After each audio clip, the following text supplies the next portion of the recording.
Assalamualaikum warahmatullahi wabarakatuh. Salam sejahtera untuk kita semua.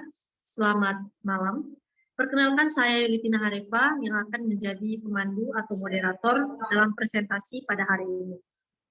Sebelum kita memulai presentasi, hendaklah kita berdoa menurut agama dan kepercayaan kita masing-masing. Berdoa mulai.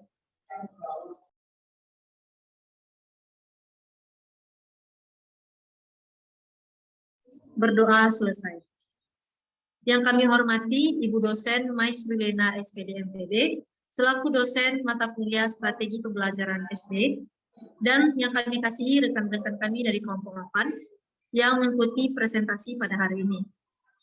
Untuk menghemat waktu, langsung saja kami dari kelompok 8 akan mempresentasikan hasil diskusi kami dengan judul Model Pembelajaran Problem Based Learning dan Project Based Learning dan Discovery. Kami dari kelompok 8 yang beranggotakan Aufa Salsabila, Albi Putra, Kurnia Hamidah, saya sendiri Yulitina Harefa, dan Sisri Wayuni.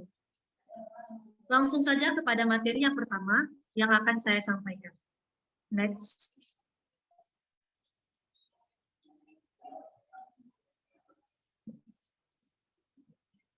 Yang pertama ada model pembelajaran problem-based learning. Pengertiannya, terdapat 4 ahli yang mengemukakan pengertian dari model pembelajaran tersebut. Yang pertama itu ada Trianto pada tahun 2010 berpendapat bahwasannya PBL ini adalah suatu rencana atau pola yang dapat digunakan untuk membentuk kurikulum atau rencana pembelajaran jangka panjang. Yang kedua, menurut Kamdi pada tahun 2007 berpendapat bahwasannya PBL ini diartikan sebagai sebuah model pembelajaran yang di dalamnya melibatkan siswa untuk berusaha memecahkan masalah dengan melalui beberapa tahap metode ilmiah. Yang ketiga, menurut Dux pada tahun 1995, mengemukakan bahwa pengertian dari pembelajaran model problem-based learning adalah pembelajaran berbasis masalah yang bercirikan adanya permasalahan nyata sebagai konteks untuk para peserta didik belajar berpikir kritis dan keterampilan memecahkan masalah serta memperoleh pengetahuan. Yang keempat itu ada Frinkel and Thorpe pada tahun 1995 menyatakan bahwa PBL merupakan pengembangan kurikulum dan sistem pengajaran yang mengembangkan secara stimulan strategi pemecahan masalah dan dasar-dasar pengetahuan dan keterampilan dengan menempatkan para peserta didik dalam peran aktif sebagai pemecah permasalahan sehari-hari yang tidak terstruktur dengan baik. Maka dari beberapa pendapat para ahli tersebut dapat kita simpulkan bahwa model pembelajaran problem-based learning menjadi sebuah pendekatan pembelajaran yang berusaha menerapkan masalah yang terjadi dalam dunia nyata sebagai sebuah konteks bagi para siswa dalam berlatih bagaimana cara berpikir kritis dan mendapatkan keterampilan dalam pemecahan masalah, serta tak terlupakan untuk mendapatkan pengetahuan sekaligus konsep yang penting dari materi ajar yang dibicarakan. Next. Karakteristik problem-based learning. Berdasarkan teori yang dikembangkan oleh Barrow Min Liu pada tahun 2005, menjelaskan karakteristik dari PBL pertama, ada learning is student-centered, yang kedua, authentic problems from the organizing focus for learning, yang ketiga, new information is accurate to self-directed learning, yang keempat, learning occurs in small group, yang kelima, teachers act as facilitators. Next.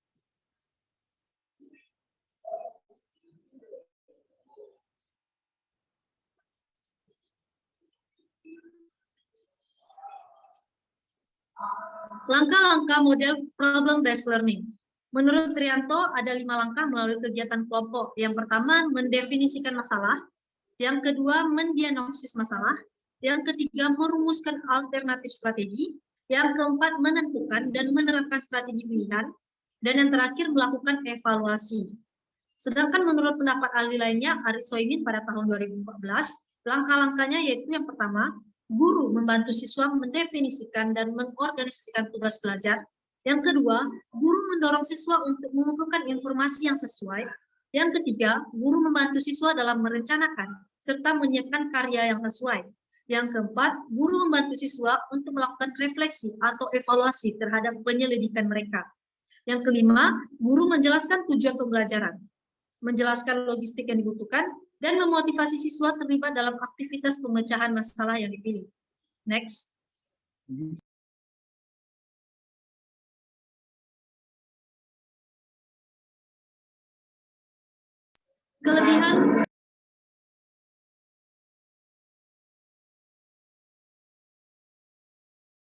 Kelebihan model problem based learning. Menurut Ari Soimin pada tahun 2014 halaman 132, berpendapat bahwa kelebihan model problem based learning diantaranya itu: 1. Siswa didorong untuk memiliki kemampuan memecahkan masalah dalam situasi nyata. 2. Siswa memiliki kemampuan membangun pengetahuannya sendiri melalui aktivitas belajar. Yang ketiga, pembelajaran berfokus pada masalah sehingga materi yang tidak ada hubungannya tidak perlu dipelajari oleh siswa. Yang keempat, terjadi aktivitas ilmiah pada siswa melalui kerja kelompok. Yang kelima, siswa terbiasa menggunakan sumber-sumber pengetahuan baik dari perpustakaan, internet, atau wawancara. Yang keenam, siswa memiliki kemampuan menilai kemajuan belajarnya sendiri. Yang ketujuh, siswa memiliki kemampuan untuk melakukan komunikasi ilmiah dalam kegiatan diskusi atau presentasi. Yang kedelapan, kesulitan belajar siswa secara individual dapat diatasi melalui kerja kelompok dalam bentuk peer teaching.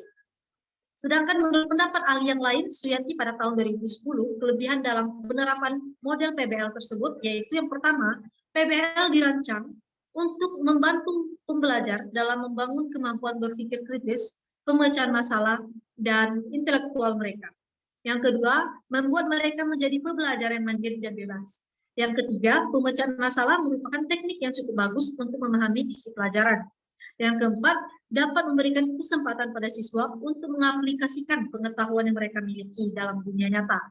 Yang kelima, membantu siswa mengembangkan pengetahuan barunya dan bertanggung jawab dalam pembelajaran yang mereka lakukan.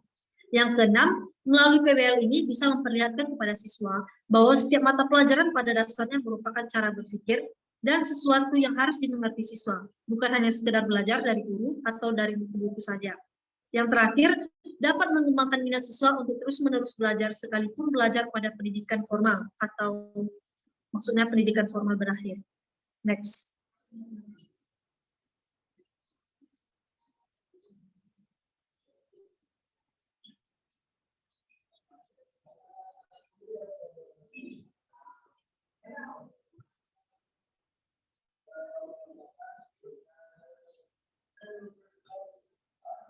Nah, dari beberapa pendapat ahli tersebut, maka kita dapat simpulkan bahwa kelebihan dari pembelajaran model pembelajaran problem-based learning ini yaitu melatih siswa memiliki kemampuan berpikir kritis, terjadinya peningkatan dalam aktivitas ilmiah siswa, dan mendorong siswa melakukan evaluasi atau menilai kemajuan belajarnya sendiri. Yang kelima, ada kelemahan model problem-based learning atau PBL. Menurut Ari Soimin pada tahun 2014, halaman 132, berpendapat bahwa selain memiliki kelebihan, model PBL ini juga memiliki kelemahan. PBM tidak dapat diterapkan untuk setiap materi pelajaran. Ada bagian guru berperan aktif dalam menyajikan materi. PBM lebih cocok untuk pembelajaran yang menuntut kemampuan tertentu yang kaitannya dengan pemecahan masalah. Dalam suatu kelas yang memiliki tingkat keragaman siswa yang tinggi akan terjadi kesulitan dalam pembagian tugas. Sedangkan menurut pendapat ahli yang lain, Suyanti pada manakala siswa tidak memiliki minat atau tidak mempunyai kepercayaan bahwa masalah yang dipelajari sulit untuk dipecahkan, maka mereka akan merasa enggan untuk mencoba. Yang B, keberhasilan strategi pembelajaran melalui PBL membutuhkan cukup waktu untuk persiapan. Dan yang terakhir, tanpa pemahaman mengapa mereka berusaha untuk memecahkan masalah yang sedang dipelajari, maka mereka tidak akan belajar apa yang mereka ingin pelajari. Lalu kesimpulan apa yang kita dapat dari kelemahan model PBL menurut para ahli tersebut? Kesimpulannya adalah model PBL ini memerlukan waktu yang tidak sedikit. Pembelajaran dengan model ini membutuhkan minat dari siswa untuk memecahkan masalah. Jika siswa tidak memiliki minat tersebut, maka siswa cenderung bersikap enggan untuk mencoba, dan model pembelajaran ini cocok untuk pembelajaran yang menuntut kemampuan pemecahan masalah. Baik, sekian penyampaian materi dari saya. Untuk penyampaian materi selanjutnya akan disampaikan oleh Aufa Salsabila. Kepada Aufa dipersilakan. Baik, terima kasih kepada Yulitina Arifah. Materi selanjutnya yaitu adalah sintaks pembelajaran berbasis problem Based Learning atau PBL. Menurut Arens 2008 menjelaskan terdapat beberapa sinteks pembelajaran berbasis problem-based learning yang dijabarkan pada tabel berikut. Yang pertama yaitu fase, orientasi peserta didik pada masalah. Aktivitas gurunya yaitu guru menjelaskan tujuan pembelajaran yang dilanjutkan dengan yang dilanjutkan dengan memberikan konsep dasar petunjuk yang digunakan dalam pembelajaran. Yang fase selanjutnya itu mengorganisasi peserta didik untuk belajar. Aktivitas guru yaitu membantu peserta didik dalam mengidentifikasi konsep yang ada pada masalah dan mengorganisasikan tugas-tugas belajar terkait dengan permasalahan. Yang selanjutnya itu bisa dilihat pada tabel. Selanjutnya,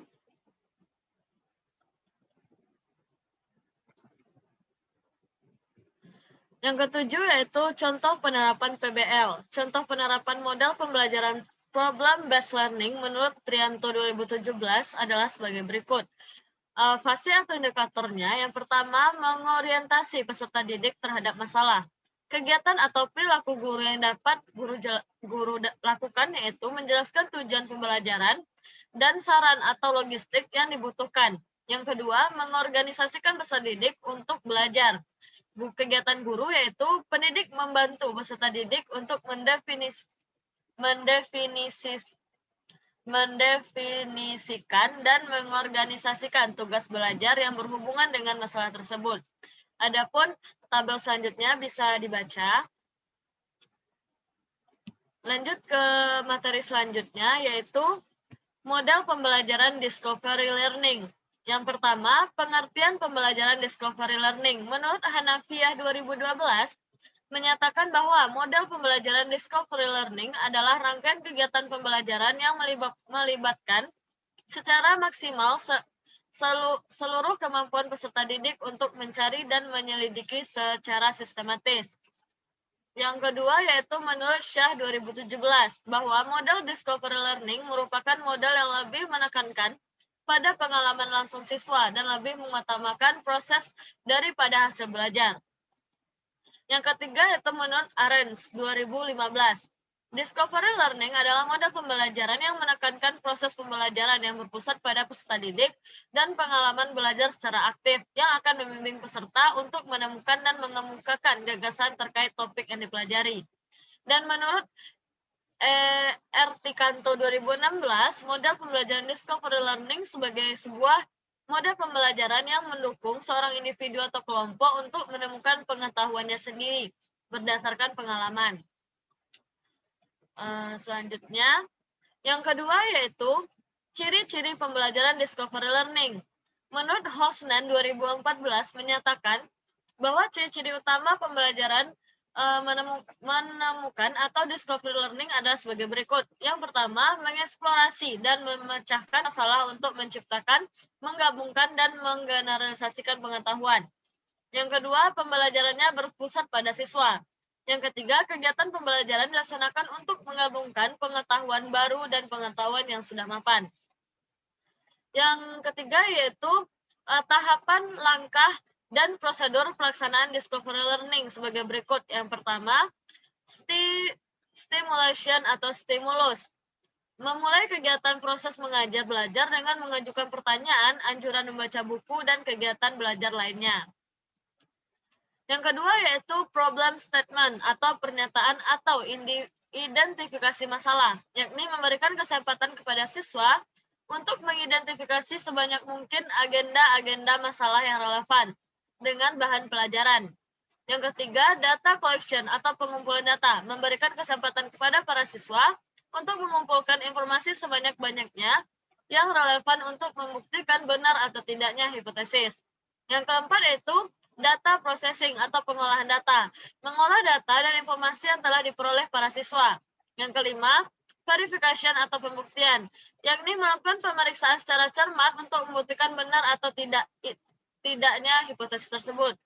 Yang keenam, generalization atau generalisasi, Menarik sebuah simpulan yang dapat dijadikan prinsip umum dan berlaku untuk semua kejadian atau masalah yang sama, dengan memperhatikan hasil verifikasi. Sekian materi dari saya kembalikan kepada moderator.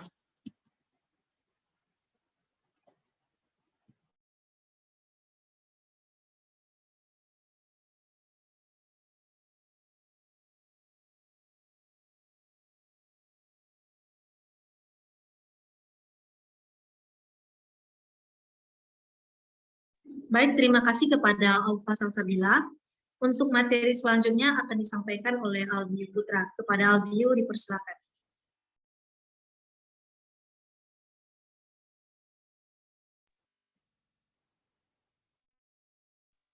Terima kasih moderator. Selanjutnya yaitu kelebihan dan kekurangan model pembelajaran Discovery Learning. Menurut Hanafiah, pada tahun 2012, kelebihan model pembelajaran Discovery Learning adalah sebagai berikut. Membantu peserta didik untuk mengembangkan kesiapan serta penguasaan keterampilan dalam proses kognitif. Selanjutnya, peserta didik memperoleh pengetahuan secara individual, sehingga dapat dimengerti dan mengendap dalam pikirannya. Selanjutnya yaitu dapat membangkitkan motivasi dan gairah belajar peserta didik untuk belajar lebih giat lagi. Selanjutnya, memberikan peluang untuk berkembang dan maju sesuai dengan kemampuan dan minat masing-masing. Dan yang terakhir, memperkuat dan menambah kepercayaan pada diri sendiri dengan proses menemukan sendiri, karena pembelajaran berpusat pada peserta didik dapat dengan peran guru yang sangat terbatas. Next.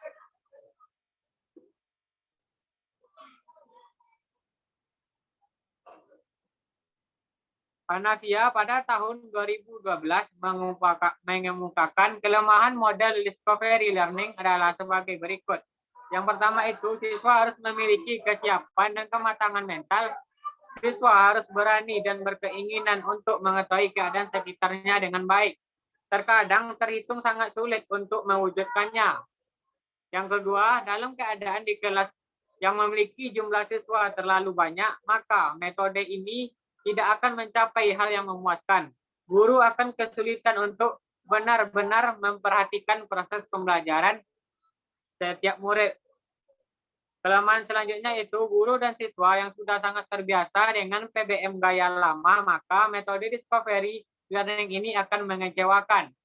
Kelemahan berikutnya ada kritik yang menyatakan bahwa proses dalam model Discovery terlalu mementingkan proses pemahaman saja, sementara perkembangan sikap dan keterampilan siswa dikhawatirkan kurang menjadi sorotan. Yang kelima, tujuan dari pembelajaran Discovery Learning menurut Hosman pada tahun 2014 mengemukakan beberapa tujuan spesifik dari model pembelajaran Discovery Learning, yakninya sebagai berikut. Next.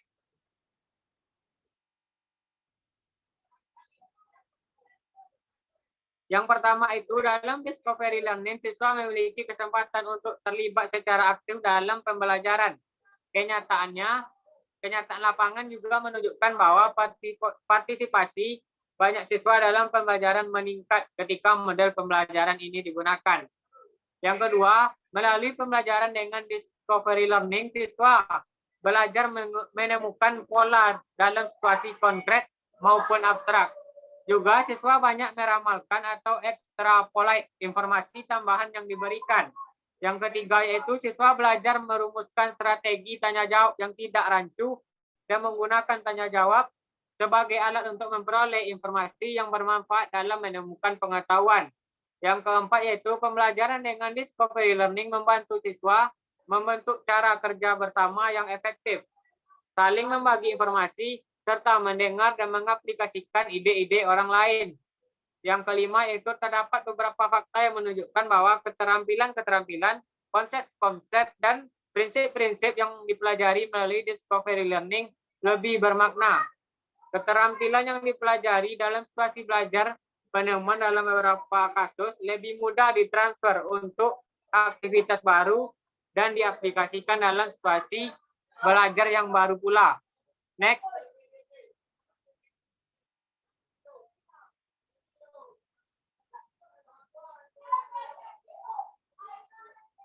Yang keenam, contoh penerapan pembelajaran discovery learning.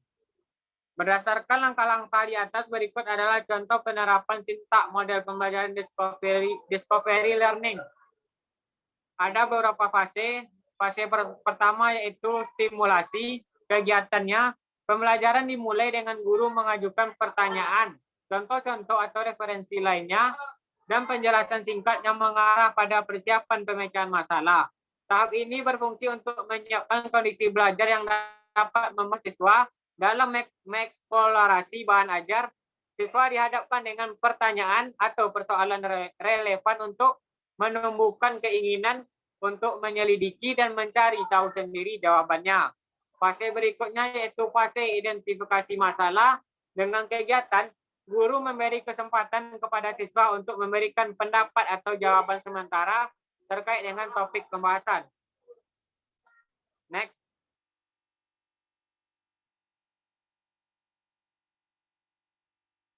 Fase yang ketiga yaitu pengumpulan data. Dengan kegiatan, siswa diberi kesempatan untuk mengumpulkan informasi relevan sebanyak-banyaknya untuk membuktikan apakah jawaban sementara yang mereka berikan sudah tepat atau belum. Hal ini dapat dilakukan dengan membaca buku atau sumber daring, mengamati objek eksperimen, dan lain-lain. Fase selanjutnya yaitu pengolahan data. Siswa mengolah informasi yang telah didapat melalui pengumpulan data. Fase berikutnya yaitu fase pembuktian. Siswa mempresentasikan hasil pengolahan informasi kelompoknya di depan kelas. Fase selanjutnya yaitu fase generalisasi. Dengan kegiatan, guru menuntut siswa untuk menarik kesimpulan dari temuan, tafsiran, dan pembuktian telah dipresentasikan.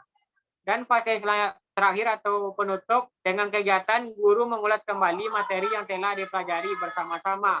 Mungkin sekian pembacaan materi dari saya kembalikan kepada moderator. Baik, terima kasih kepada Albi Putra. Untuk materi selanjutnya akan disampaikan oleh Kurnia Hamidah. Kepada Kurnia dipersilakan. Baik, terima kasih moderator. Materi selanjutnya yaitu model pembelajaran project based learning. Yang pertama, pengertian pembelajaran project based learning. Menurut Goodman dan Stivers tahun 2010 mendefinisikan project based learning atau PJBL merupakan pendekatan pengajaran yang dibangun di atas kegiatan pembelajaran dan tugas nyata yang memberikan tantangan bagi peserta didik yang terkait dengan kehidupan sehari-hari untuk dipecahkan secara berkelompok. Yang kedua, menurut Afriana tahun 2015, pembelajaran berbasis proyek merupakan model pembelajaran yang berpusat pada peserta didik dan memberikan pengalaman belajar yang bermakna bagi peserta didik. Yang ketiga, menurut Grant 2002, definisikan project based learning atau pembelajaran berbasis proyek merupakan model pembelajaran yang berpusat pada peserta didik untuk melakukan suatu investigasi yang mendalam terhadap suatu topik. Jadi dapat kita simpulkan bahwa model pembelajaran project based learning merupakan model yang dikembangkan berdasarkan penerapan proyek dengan melibatkan siswa menyelidiki masalah dunia nyata melalui kerja kelompok. Yang kedua yaitu ciri-ciri pembelajaran project based learning. Yang pertama, menurut Bandar 2012, ciri-ciri pembelajaran project based learning yaitu yang pertama, secara khusus mengajukan satu atau lebih masalah atau problem yang harus dipecahkan oleh siswa melalui proyek. Yang kedua, memberikan siswa untuk mengembangkan tema atau topik pembelajaran dengan melakukan kegiatan proyek yang realistis. Yang ketiga, pembelajaran project based learning menarik karena tugas yang diberikan dihubungkan dengan masalah yang ada di dunia nyata. Yang keempat, mendorong tumbuhnya kreativitas dalam menyelesaikan proyek. Yang kelima, meningkatkan rasa kemandirian akan tugas proyek yang dibuat. Yang keenam, tanggung jawab atas proyek yang akan dibuat. Yang ketujuh, meningkatkan kepercayaan diri serta berpikir kritis dan analitis pada siswa. Next. Yang ketiga, kelebihan pembelajaran project based learning. Yang pertama yaitu meningkatkan motivasi belajar peserta didik untuk belajar, mendorong kemampuan mereka untuk melakukan pekerjaan penting dan mereka perlu untuk dihargai. Yang kedua, meningkatkan kemampuan pemecahan masalah, Yang ketiga, membuat peserta didik menjadi lebih aktif dan berhasil memecahkan problem-problem yang kompleks. Yang keempat, meningkatkan kolaborasi. Yang kelima, mendorong peserta didik untuk mengembangkan dan mempraktikkan keterampilan komunikasi. Yang keenam, meningkatkan keterampilan peserta didik dalam mengelola sumber. Next. Selanjutnya yaitu kekurangan model pembelajaran project-based learning. Yang pertama, memerlukan banyak waktu untuk menyelesaikan masalah. Yang kedua, membutuhkan biaya yang cukup banyak. Yang ketiga, banyak instruktur yang merasa nyaman dengan kelas tradisional, di mana instruktur memegang peran utama di kelas. Yang keempat, banyaknya peralatan yang harus disediakan. Yang kelima, peserta didik yang memiliki kelemahan dalam percobaan dan pengumpulan informasi akan mengalami kesulitan. Yang keenam, ada kemungkinan peserta didik yang kurang aktif dalam kerja kelompok. Yang ketujuh, ketika topik yang diberikan kepada masing-masing kelompok berbeda, dikhawatirkan peserta didik tidak bisa memahami topik secara keseluruhan. Sekian penyampaian materi dari saya kembalikan kepada moderator. Baik, terima kasih kepada Kurnia Hamidah. Untuk penyampaian materi selanjutnya kita serahkan kepada Sistri Wayuni. Kepada Sistri dipersilakan. Baik, saya akan melanjutkan materi yaitu mengenai model pembelajaran project-based learning. Yang kelima, tahapan model pembelajaran project-based learning. Tosnan pada tahun 2013 menjabarkan tahapan pembelajaran berbasis proyek dalam 6 langkah. Yang pertama, menentukan pertanyaan mendasar. Yang kedua, mendesain perencanaan proyek. Yang ketiga, menyusun jadwal. Yang keempat, memonitor peserta didik dan kemajuan proyek. Yang kelima, menguji hasil. Dan yang keenam, mengevaluasi pengalaman. Yang keenam, tabel tahapan model pembelajaran project-based learning. Yang pertama, tahapan dalam PBL. Langkah 1, pengenalan masalah. Yang kedua, pengalaman belajar. Poin-poinnya mengunggah ketertarikan peserta didik terhadap topik yang akan dipelajari. Yang kedua, mendorong peserta didik untuk berpikir kritis. Yang ketiga, membangun kemampuan peserta didik dalam menghubungkan kejadian yang terjadi di sekitarnya dengan topik yang dibahas. Pada kolom kompetensi abad 21, ada critical thinking, mendorong berpikir kritis mencari jawaban dari pertanyaan yang diberikan, EQ, IQ, SQ. Yang kolom sebelahnya yaitu pendekatan saintifik K13, yaitu mengamati fenomena sekitar dunia nyata yang dihubungkan dengan topik yang dibahas. Yang kedua, mengasosiasi, menghubungkan keterkaitan fenomena alam dengan topik yang dibahas.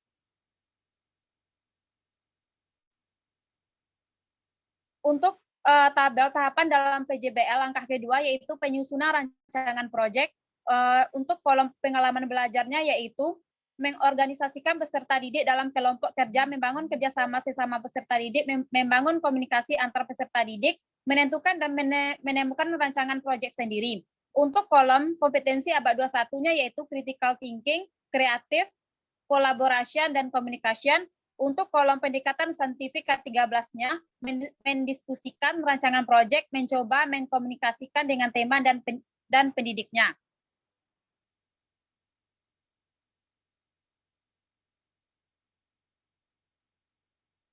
Untuk dalam kolom tahapan dalam PJBL langkah ketiga yaitu penyusunan rencana kerja. Untuk kolom pengalaman belajarnya yaitu mengembangkan kemampuan penyelidikan otentik, mengidentifikasi masalah nyata, mencari sumber informasi. Untuk kolom kompetensi abad 21-nya yaitu critical thinking, kreatif, collaboration, dan communication. Untuk pendekatan saintifik K13-nya yaitu mengasosiasi, mendiskusikan, mengkomunikasikan. Untuk langkah yang keempatnya yaitu pelaksanaan dan monitoring proyek. Pengalaman belajarnya memiliki pengalaman untuk melakukan penyelidikan, mencoba kompetensi abad 21-nya critical thinking, kreatif, collaboration, communication. Pendekatan saintifik K13-nya mengamati, mengasosiasi, mencoba, mendiskusikan, dan mengkomunikasikan. Selanjutnya, untuk langkah kelimanya yaitu pengujian hasil.